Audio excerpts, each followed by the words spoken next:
Hello everybody and welcome to the Return to Practice webinar hosted by the Royal College of Occupational Therapists, and we're very lucky to be joined by both the Health and Care Professions Council, HCPC, and Health Education England, HEE. And then also a very special guest is Rachel, who's a returner with me at the moment.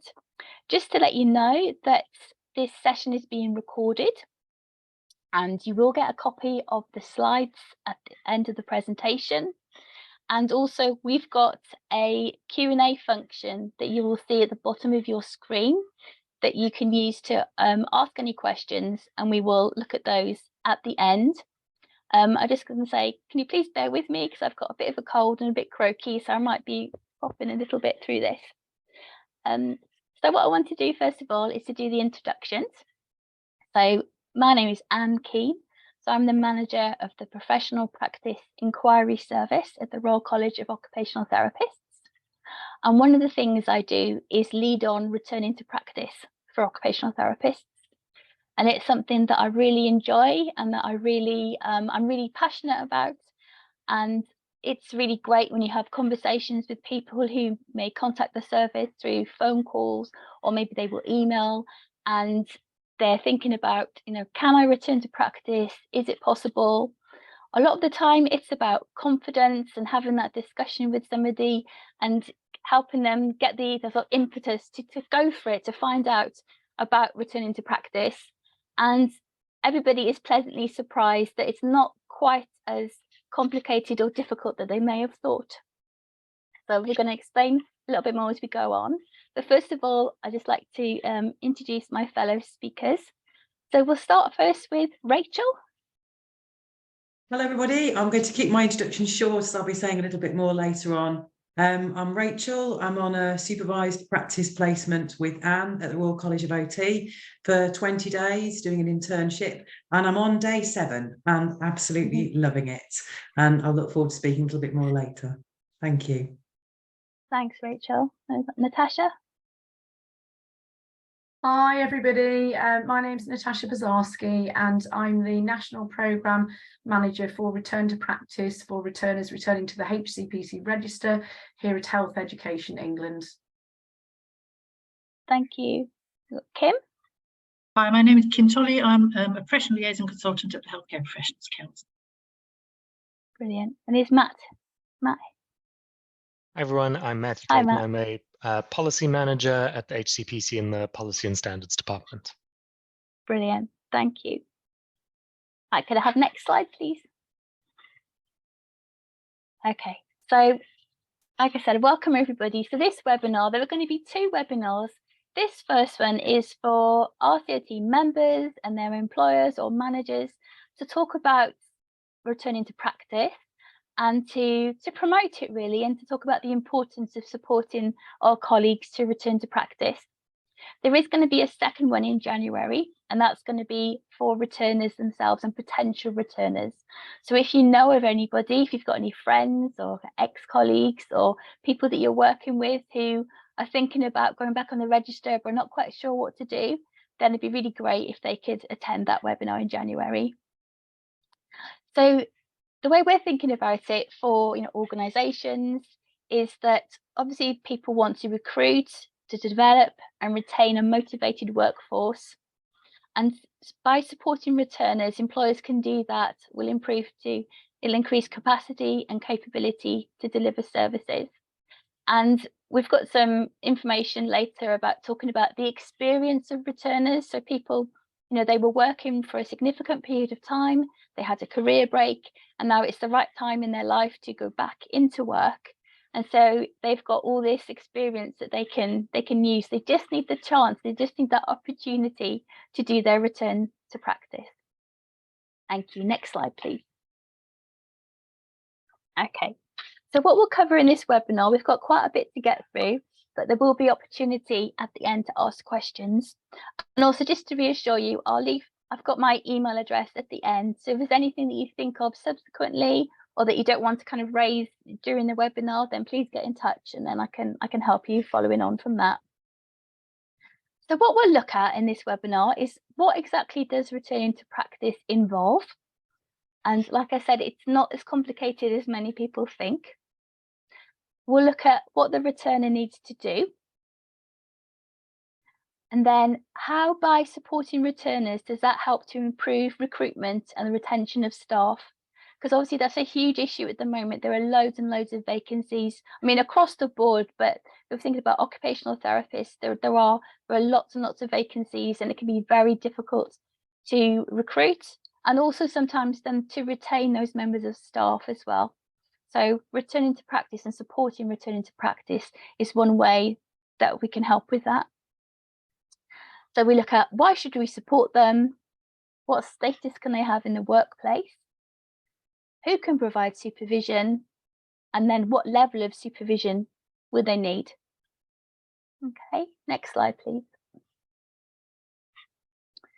Okay, so just before my colleagues Kim and Matt speak about HCPC requirements, this slide is just to, and I'm sure you all know this, but just to say, so to practice as an occupational therapist in the UK, the practitioner must be registered with the HCPC. And if someone has been off the register for more than 2 years, they will need to do a period of updating. So if they've been off between 2 to 5 years, it's 30 days of updating. And if they've been off for more than 5 years, it's 60 days of updating. Okay, I'm now going to hand over to Kim. Hello there. So thanks ever so much for inviting me, Anne. I'm delighted to be part of today, because I think the HCPC, we really recognise the massive impact that returners to practice make for the UK workforce. So it's really important, and we actually get about 950 return to practice applications every year. So it's a really important part of our registration process here at the HCPC, along with our UK registrants who come on direct from their UK courses, but also international registrants as well. So it's really important we make sure that we've got a system in place that makes the process as easy as it can, whilst making sure that the registrants are safe and fit to practice. So Matt and myself are going to talk briefly about the process here at the HCPC and how it fits in with what you as employers need to know. And I think the other thing I want to say while I'm on this part of it is to say thank you very much for joining the webinar, to having a commitment to wanting to facilitate this return to practice for all registrants. So I think it's amazing that you've wanted to do that. I think it's really important. So, you know, we know from our data here at the HCPC that, you know, lots of reasons why people take breaks in practice, lots and lots of reasons. There are some that are identified on our website, but there are lots of others as well. And return to practice, just as Anne says, needs to be undertaken if you're returning to practice after a break of more than 2 years, because that's obviously the renewal cycle, and that's why it's linked to that.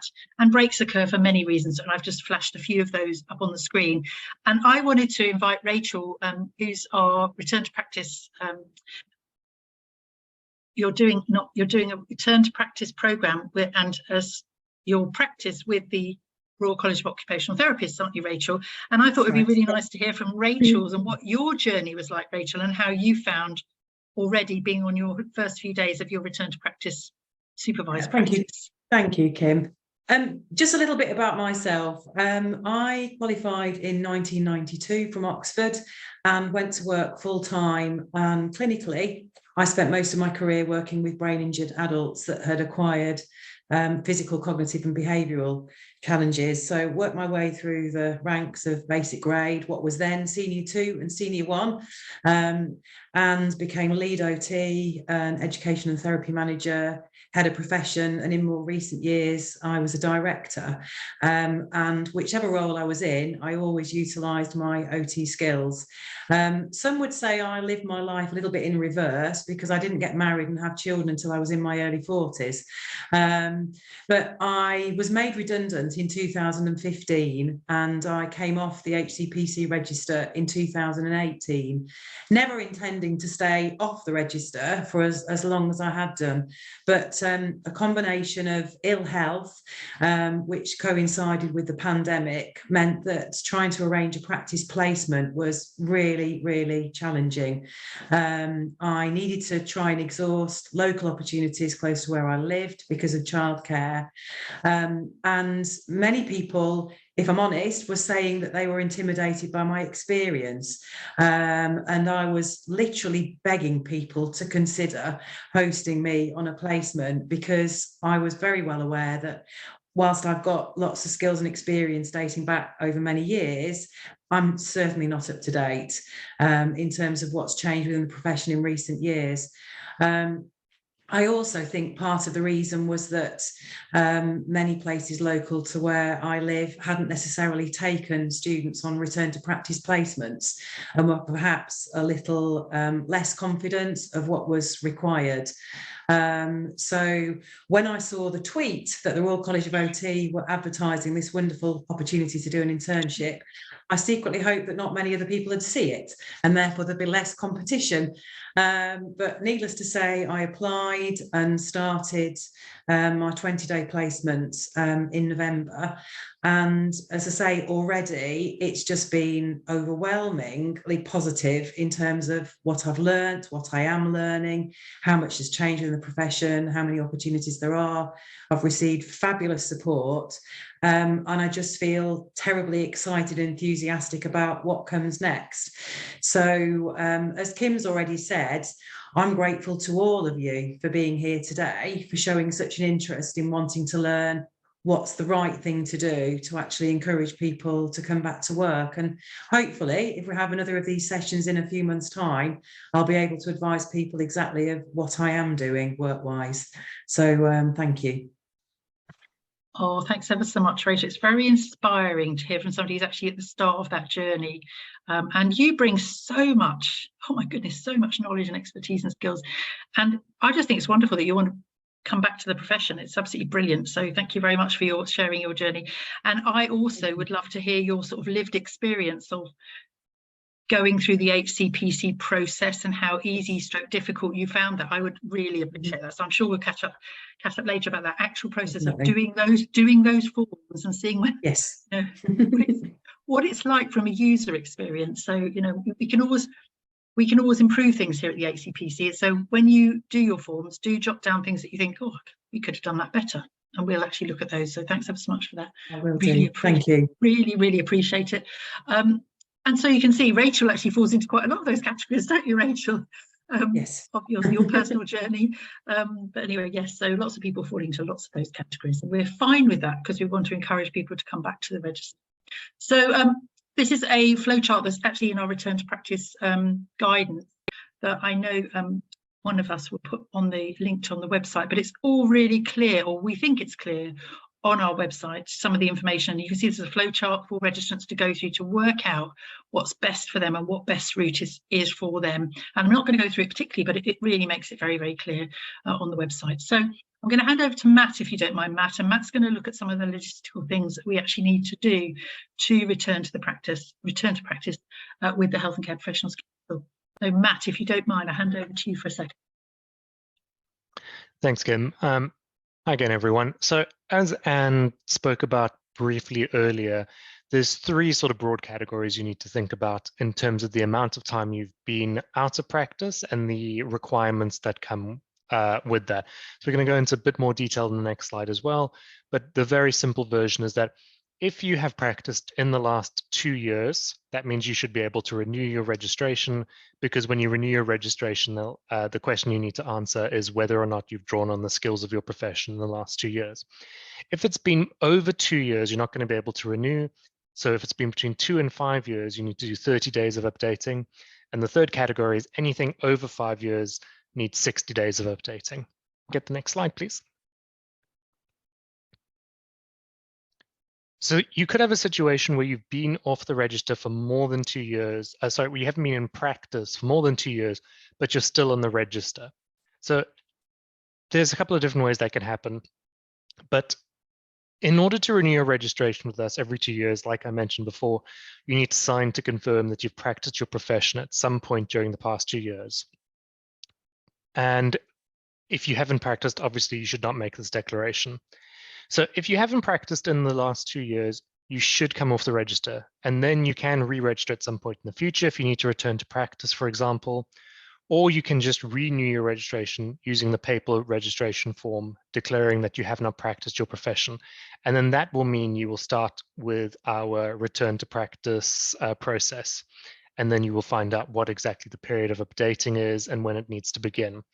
So looking again here with the period of updating, telling us how long you've been out of practice, going to those the period of updating, the number of days you need to do, 30 days or 60 days. When we mention days, we think of a day as consisting of 7 hours. So it's 7 hours of updating. You could also think about the number of hours you need to do. At the end of the day, it's about making sure that you're covering your whole scope of practice that's going to be relevant. And it's about making sure you've got those hours and exactly how you divide those up within certain limitations, because you need to have done all of your updating within a time period. Do you know what? I think Matt has stalled mid-sentence, so I'm going to carry on for him if that's all right. Oh, there he is. Come back, Matt. He's just stalled for a second, Matt. It's always scary to find out you've stalled and you've noticed nothing's going on. So, right. We literally only missed the last 2 sentences, I would have said, Matt, where you talked about the 30 and 60. Great. I'm going to pop my camera off because I just got a thing saying my connection is unstable. So with the 30 and 60 days, what we mean by that is a number of hours. Did I cover that already? Carry on, Matt. No, that's great. Okay, great. So we're talking about a number of hours, which we think of as being 7 hours.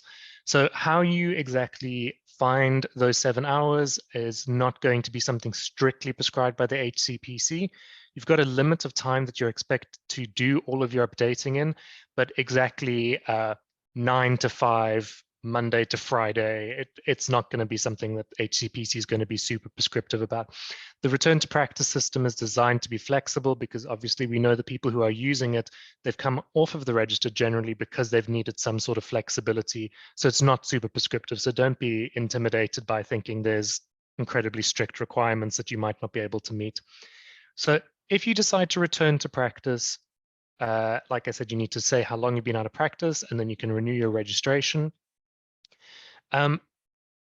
If you have come onto the register part of the way through a 2-year registration period, there is an exception. So this is because you will either have completed an approved course, or you've had your application assessed, or you've already met our return to practice requirements. As a result, you wouldn't need to complete a period of updating. So if you've been out of practice, but you expect to return to practice soon, we recommend that you complete your period of updating and renew your registration so that you can stay on the register. Similarly, with the coming off of the register, being on the register whilst you are not practicing, you shouldn't be renewing your registration unless you think you are going to be drawing on your skills and experience in the upcoming period. Doesn't mean you have to practice your whole. Obviously, if you need to practice for 6 months and you're going on something like maternity leave after that, renew. But if you do not expect yourself to be practicing over the next 2-year cycle, there's really no reason to renew, and it's not something you should be doing. So those are the different sort of ways that you would be coming back onto the register and the different periods of updating.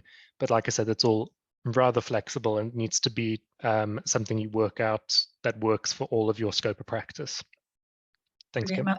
Brilliant, Matt. Thanks ever so much. So I think what we wanted to also say that what you have to do is you talked about these 30 or these 60 days. So people that you are thinking of supervising, the people that are coming to you as employers and saying, gosh, I need to do my return to practice, they're going to probably be in that 30-day or 60-day updating period that they need to do. And the updating can be a combination of the three things that I put up there: supervised practice, formal study, or private.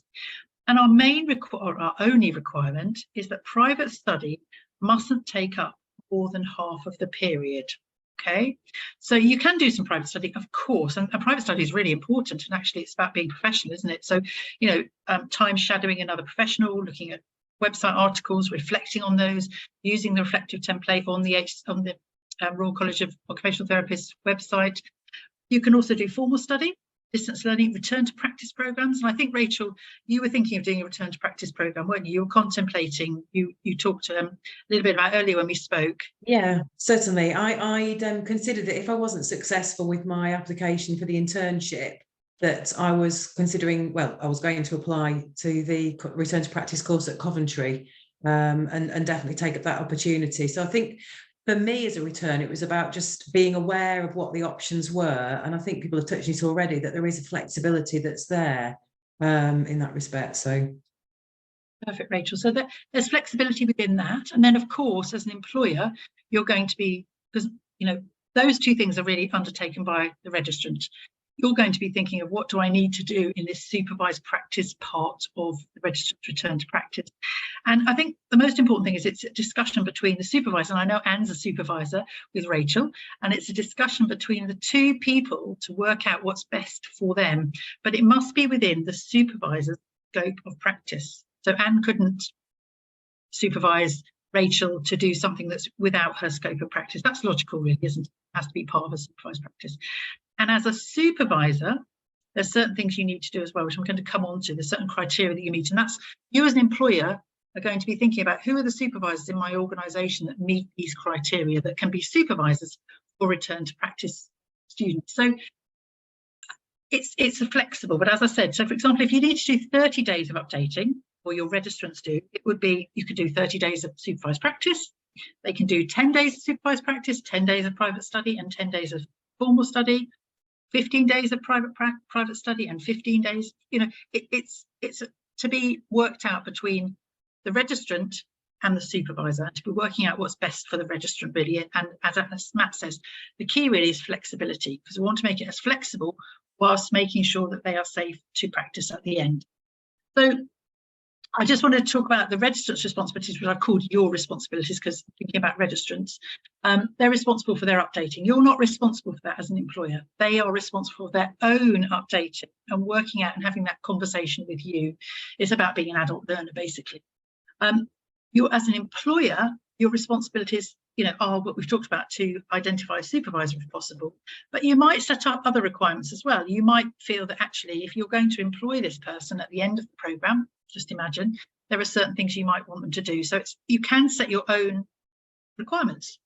And the employer is going to assess the registrant for the post that they're applying for.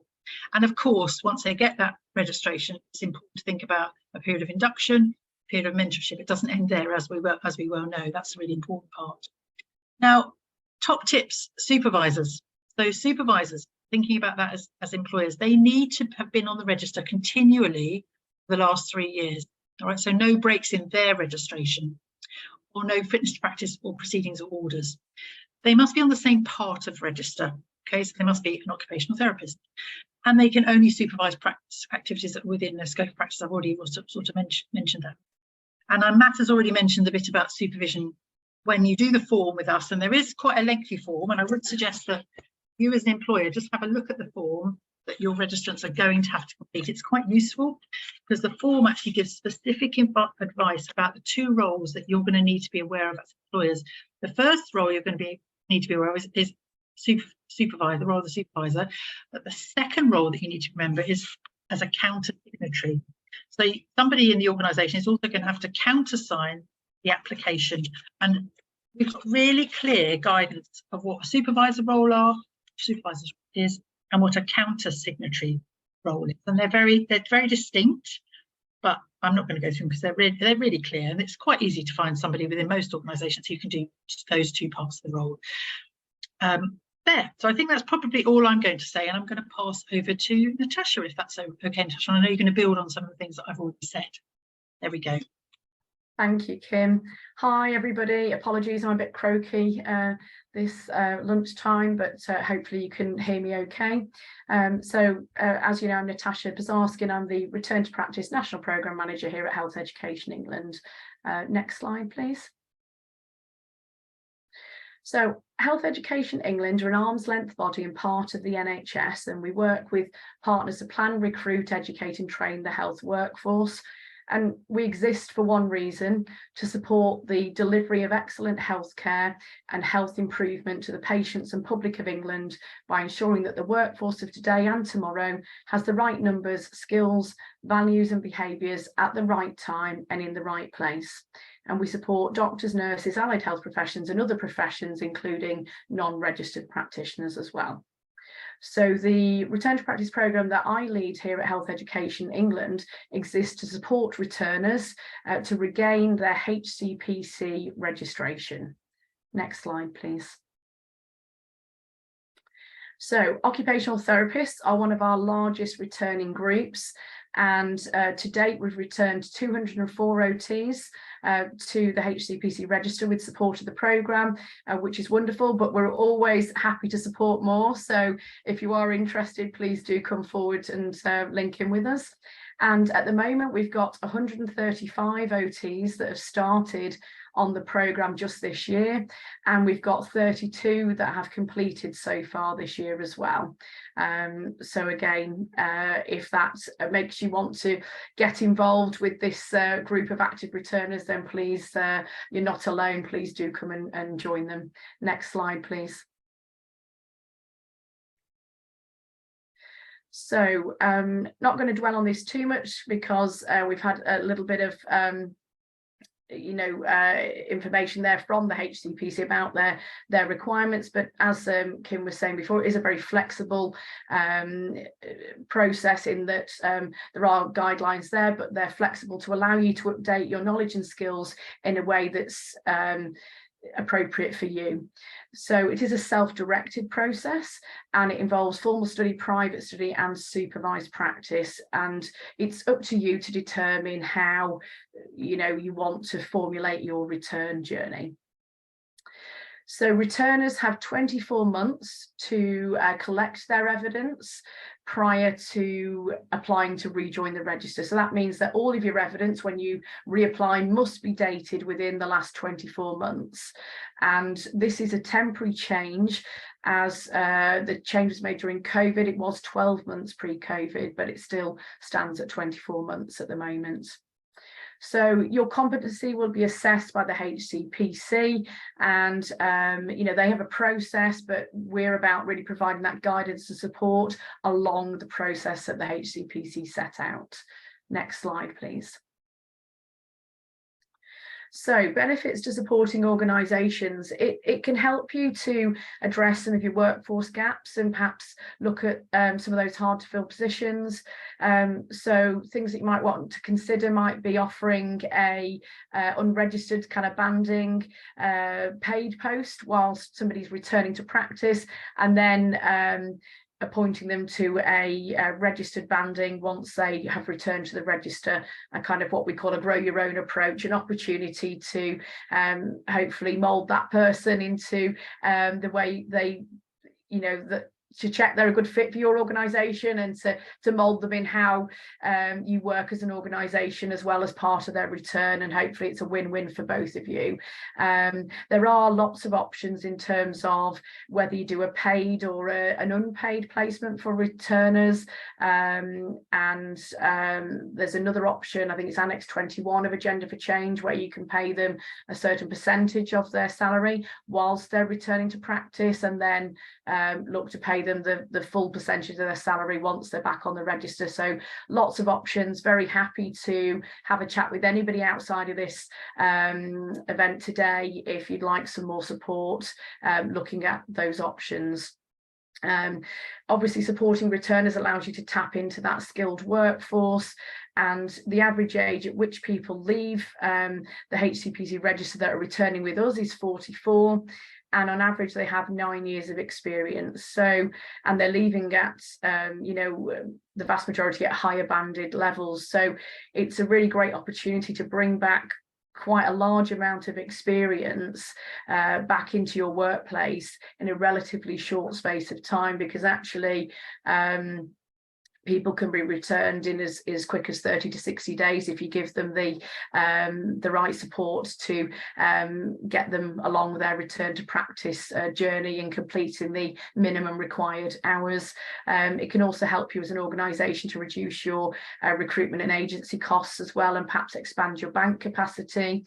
And I think for me, what stands out to me about returners is not only that they've had a lot of clinical experience perhaps in the past, but also what have they been doing in the time they've had out of practice. A lot of them might have been developing other life skills, and if they've taken time out to have children or something, well, you need to be a multitasker and multi-organizer to be a parent, you could say. And so there's lots of other skills, or they might have been working in a different completely different field, and bring some of those transferable skills with them back into the workforce, which can be a massive benefit as well. So also, just to say, we have £500 that's claimable by eligible organisations for supporting returners. And this is to help cover things like the DBS check, your contracts, and perhaps travelling between sites whilst they're on placement with you as well. Next slide, please. So I just wanted to highlight too that we have quite a lot of resources and case studies here at Health Education England that we are very happy to share with organisations, that they're available on our Return to Practice website. Please do download them, add your organisation logos to, use them to help you recruit returners to your organisations. It's absolutely fine. And if you've got any great case studies you want to share with us, we're always happy to have those and develop those in conjunction with you as well. And recently just wanted to share with you that we've recently set up a national external stakeholder SharePoint platform, and anybody who's got an interest in supporting returners can access this platform. And you just need to request access, and it's got all sorts of useful information on. So we've got a quick guide to organisations to help them set up Return to Practice within their organisation. We've got finance guidance on there, example job adverts, job descriptions, those kind of things that might help you in setting up with this process. And I just also wanted to highlight to you a little quote that's in the middle of the screen here, that returners can be out of practice for various lengths of time, and we've had some great success with some returners who've been out for 20 plus years actually. So what we do encourage returners to understand is that it's never too late to return, and that if you've got the drive and the motivation to succeed with that, then we're here to support you. So just wanted to make you aware of that as well. Next slide, please. So just want to leave you with some final thoughts in terms of return to practice within your organisations. You can see some examples here of events and job adverts that have been put out both within local authorities and NHS organisations. And it's just thinking about how you might attract returners to your organisation. Do you have a unique selling point? What would make a returner want to return with you and ultimately hopefully work for you as well? And perhaps part of that might be thinking about how flexible you can be as an employer. Clearly, obviously, you have a service to provide, but perhaps thinking about what you can do and not what you can't do, and how you might support the returner to balance that kind of work and life that we're all trying to balance. And thinking about perhaps what pastoral support that you might be able to offer them, perhaps whilst they're returning, but then hopefully as they become a more permanent part of your workforce, if that's what the plan is with the returner you're supporting. So I'd just also just like to leave you with some recent survey results that we have found from our programme, which is that most people find out about return to practice via an internet search that come to us, and around 20% it's word of mouth. So again, thinking about your colleagues within your organisations, how aware are they of return to practice? How much do they know? Would they be able to signpost somebody?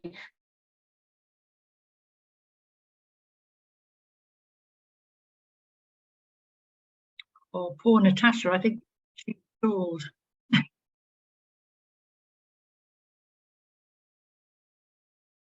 Okay, I can jump in. So yes, so to get the support that talking of information through this and how they're coming forward. Oh, sorry. Oh, did you hear me? Sorry. Oh, Yeah, can you sorry, hear me, Anne? Natasha, you froze for a little bit. So Oh, we got sorry. the internet search bit, and then your screen froze. Oh, sorry. Right. That's all right. So, yes, I was just saying this is a recent survey we've done for our returners on the programme, and that we know that the majority find out through an internet search about the programme, but that, you know, there's a number that find out through word of mouth as well. So how well informed are colleagues within your organisations about return to practice, and can they well signpost returners to get the support they need? And again, 18% we know contact their professional body as a first port of call, hence why we're collaborating with yourselves to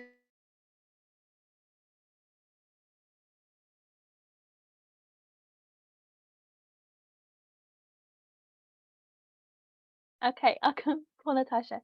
So yeah, that's what. So I'm going to explain a little bit more in a minute about the collaboration with HEE and RCOT as well. Can we have the next slide, please? Okay. Brilliant. So that's today, like I said, oh, she's back again. Sorry, Natasha, you cut out again. Don't worry. I'm just. Oh, I'm so sorry. What? I think the stats speak for themselves, but I was just saying we were collaborating with yourselves today because 18% find out by their professional body, and I think that the rest is on the slide there. But thank you very much for listening to me today. If you'd like to get in touch with me about anything that I've spoken about, please do drop me an email. There's our return to practice inbox. And if you've got any returners that would like to sign up to the programme, or you want more information about the programme that we offer, please do click on our website as well. Thank you very much. Fantastic. Thank you, Natasha. Can I have the next slide, please, Kim? Brilliant. So hopefully the information that you've had from HCPC and HEE has helped to promote that people really do want to return to work. They want to return back to practice. They want to return to the profession, that they're a ready-made workforce. So obviously they're fully qualified. It's not like having a student. You don't, when people come on a supervised practice placement, you don't have to assess their fitness for practice or their competencies. It's purely allowing them, giving them the opportunity to do that time, to do the number of days of updating that they need to do. And often when I speak to people who are returning, that can be a real kind of relief for them, in that it is completely flexible. So, for example, sometimes somebody might be a children's occupational therapist who wants to go back into practice, who really wants a placement in a children's setting, but because placements can be quite difficult to get, they're often reassured, where I tell them it doesn't matter, it doesn't have to be in a children's setting. Grab any opportunity you possibly can, even if it's in a clinical setting you don't wish to return to. That doesn't matter, because it has to be within the scope of practice of your supervisor, and it's all about doing the time in a setting with an occupational therapist who meets all the criteria. And often, obviously as well, that if you can support a returner, that can help fill job vacancies, and also it promotes your workplace to returners as well. Next slide, please. Okay, so I've put here that you might think, I thought it takes a small amount of effort and time to provide a supervised practice placement. So I think what I mean by that is, often people, there are a lot of myths surrounding it, and often people, everybody's really, really busy, of course, everybody's really stressed, but sometimes people think, yeah, it's like having a student, that you have to assess competencies, you have to sign off somebody as being fit to practice, and hopefully we've made that clear now, that you don't have to do that. It's purely giving somebody the opportunity to do that placement with yourselves. So kind of the payback for that is obviously that you will hopefully get your vacancies filled by dedicated and experienced staff who want to work with you. And then this is kind of my dream. So then when people are back on the register and they're working, then they can support more returners, and we can all do it. So any of you kind of in the webinar now who are, you know, registered occupational therapists who've been qualified more than 3 years, etc., you can do this. And I'm more than happy and I'll talk a little bit more a bit later about support from RCOT, but I'm more than happy to have a conversation, a phone call, a Teams meeting, whatever it is, to kind of explain what support RCOT can give and what support I can give, and with the returner, with yourselves, and we can work through it together. So this, you're not on your own with it. And obviously HCPC have got some really good information on their website. HEE is an excellent project, and also I'll talk a little bit in a minute about the other 3 nations as well, so we're not forgetting about the other 3 nations as well. Brilliant, thank you. So Natasha has covered this as well, but just to say, so a returner and an employer, they can do it any way possible. So sometimes people, like Natasha was saying, they kind of be in a dedicated, for example, band 3 post that is kind of kept for people to come and do their supervised practice placement, and then they would go on to apply for another job. Or they can have a temporary contract. They could do it as agency. They could volunteer. They could have come via the HEE Return to Practice course. They could be on a different course from a different provider. Whatever works. And also, however it will work for your organization, then just make it work and just do it that way. And that's why it is so flexible, that really works. Can I have next slide, please?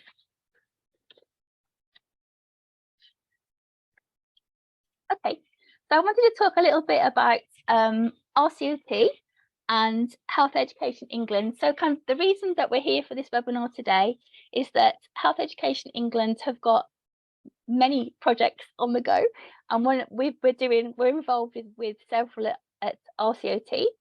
I'm leading on the Return to Practice one that you might have guessed. So there's a number of parts to that we're working on. So the first thing is that we're updating our Return to Practice web pages. So the web pages, they're open to all, so you don't have to be a member to access the information. And just to say as well that if somebody is returning to practice, they don't have to be a member of RCOT. I will still help them, it's not a problem. Just to get that initial stages, to get that engagement. And then following on from that, if people did wish to join the college, we've got like a career break membership, which is cheaper, and then people can access all the information on the website to do their private study, etc. But I will help you with that if you've got any questions. So like I said, we're updating the web pages, and we're working on 3 new resources that are going to sit on the web pages. And there's a guide for the returner, a guide for the supervisor, and a guide for the employer / placement provider. And so the person who's done the majority of the writing is an occupational therapist. She used to work for the college. She's got a really good understanding of returning to practice. She's met with returners, people who have returned to practice, people who are returning, and we want to make it we want to kind of zhuzh up the web pages a bit, so it kind of be a little bit less text heavy, but then people got the option of these guides. There'd be PDF guides that will sit on the website that people could just download and use as they wish. But they're really good, and hopefully you would find them really useful. Next slide, please. Okay, so we've got the 2 webinars. So just to say as well, so the Health Education England project, these are the three strings to it. So it was the resources. The second one is the 2 webinars. So the one today, and then the one in January for returners, and then also Return to Practice, the HEE, the internship with our fantastic Rachel. Sorry. So she's doing our supervised practice placement at RCOT. I'm her supervisor. The dates, the way I was going to have a sec, quick cough.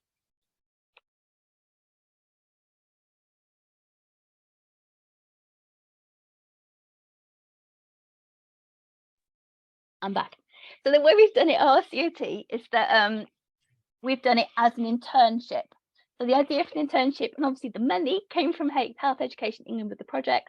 And the way we've worked it, so Rachel is on a short-term contract with RCOT, so she's officially employed from RCOT from the 7th of November to the 31st of January. Health Education England have given us money for a 20-day supervised practice placement. So within that, Rachel and I got together, and this is where the flexibility is. What's kind of best for Rachel? What are the best days for her, you know, with her life and her family? And because I'm there full time, so we decided on Wednesdays and Thursdays. So that's just an example of how it's kind of worked for us at the college. But in theory, so if it didn't have the HEE project, I could still, for example, have Rachel with me, maybe as a volunteer, and we could sort that out through RCOT. So it's yeah, it's very flexible. And what Rachel and I are going to do is to write an OT news article. So that's our monthly member magazine as well, to talk about, you know, obviously Rachel's experiences and how that you know, how she's found it, and also to try and do a little bit of role modeling too, because that's something else that's going to be in the resources as well, the myth busting as well. Okay, next slide, please. So that's our current web page, which my friend Rachel has been going through just to look at, and we want to, so the information is correct, but needs a bit updating. It's a bit dry. So like I said, we want to zhuzh it up a bit and make it a bit more interesting for people to look at and make it kind of a lot more relevant. And that's where the 3 resources are going to sit. That's the email address of the Professional Practice Inquiry Service that I run with some colleagues, our phone number, and also this is a link there about the Professional Practice Inquiry Service and what we do. And just to say on that part there about all 4 nations, so obviously Health Education England have given us the money, the funding for the project. So the internship is for Rachel, for people who live in England. Also for what we've done, obviously for RCOT, because we're UK wide, we're 4 nations. So our personal, and obviously HCPC as well. So our return to practice information is tailored to all 4 nations. So the guides, the resources that we've written, there are separate sections. So we've got England about Health Education England, etc., and we've got Scotland, Northern Ireland, and Wales, because obviously there's different things going on in the different nations. But please be reassured, we haven't forgotten the other nations. Next slide, please. And this is just the link that there are in some of the other slides, but the main link to the HCPC Return to Practice guidance, and then the main links to Health Education England, the Return to Practice main page, and then more information about the allied health professionals support. Well, right, next slide, please. Right, God, we're doing really well for time. So we've got just over 10 minutes left. Oh, Natasha wants to say something. Sorry, it just occurred to me as I finished speaking that I meant to just mention to any organisation leads listening that on the SharePoint site that we've recently launched for returners, we have a database on there with return to practice lead contacts in organisations. We have a list for local authorities at the moment. We have a list for NHS organisation leads, happy to take charities and education sector leads as well, but if anybody doesn't think their organisation is on that list currently and would like to be, please, if you could drop me an email at the Return to Practice inbox, we'd be very, very happy to add you to that. And just to explain, it's only open that database to returners currently that are on the programme, so that they can link in with you better around finding you for a supervised practice placement is what it's for. So thank you, Anne. Thanks. Thank you, Natasha. Well, I'm just going to see if there are any questions in the Q&A section.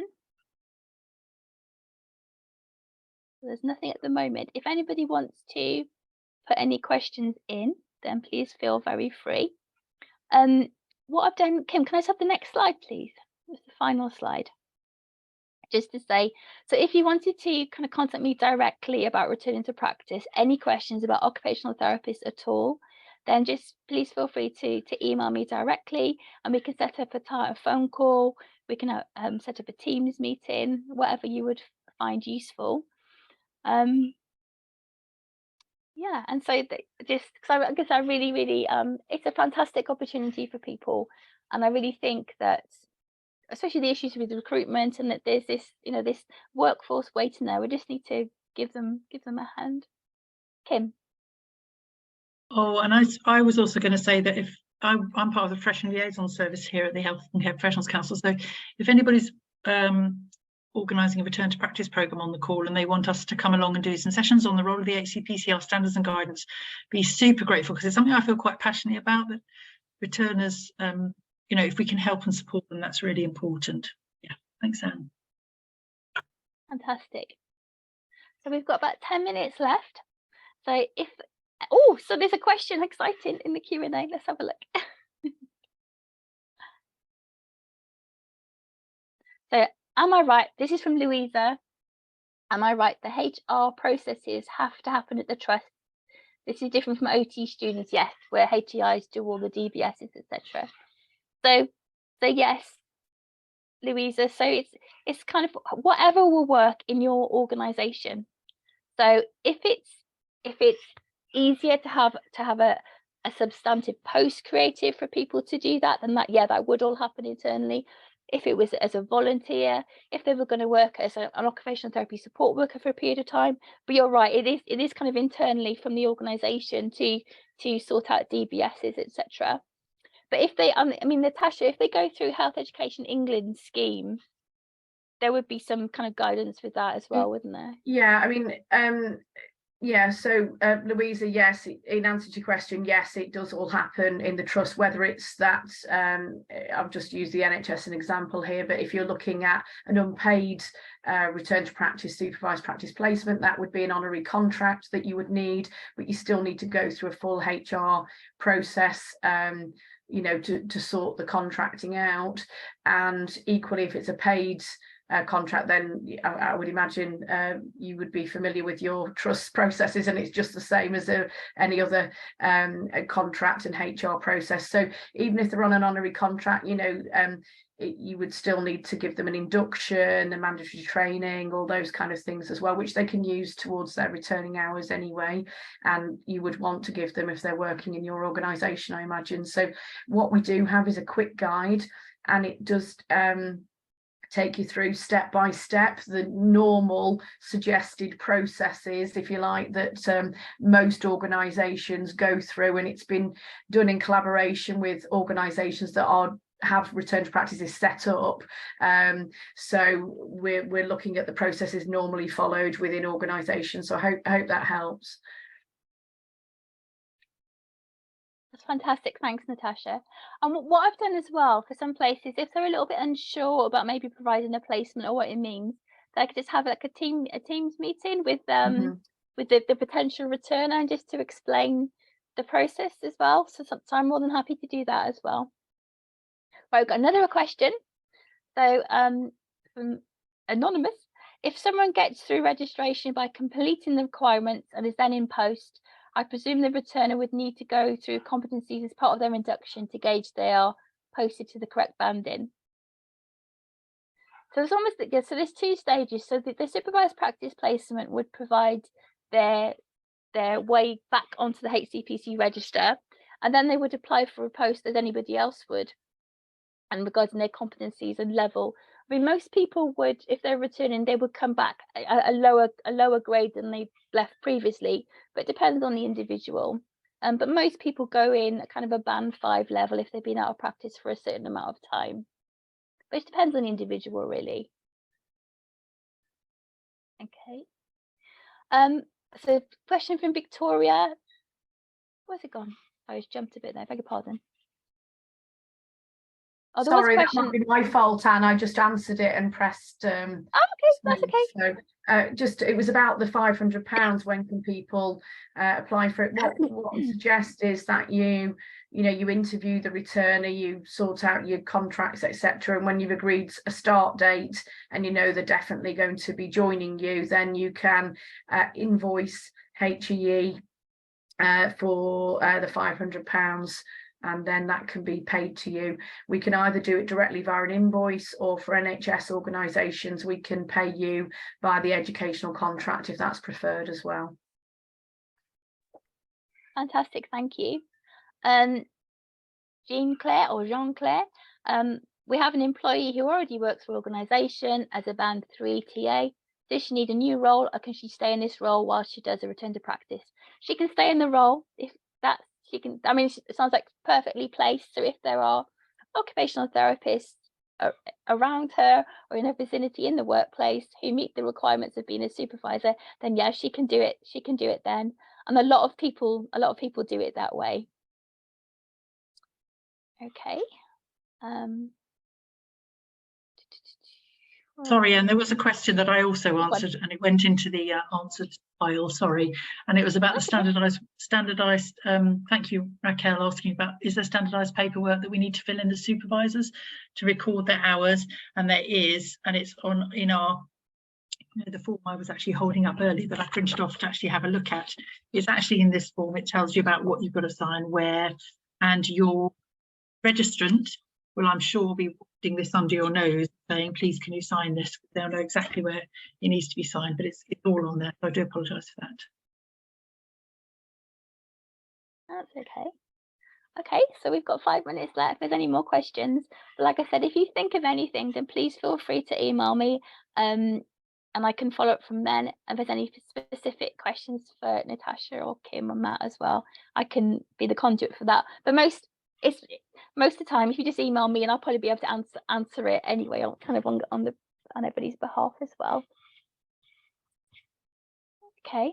Well, thank you all very much for attending. Thank you so much to Rachel, Kim, Natasha, and Matthew for taking part in the webinar. Otherwise, you just have me banging on you an hour all croakily.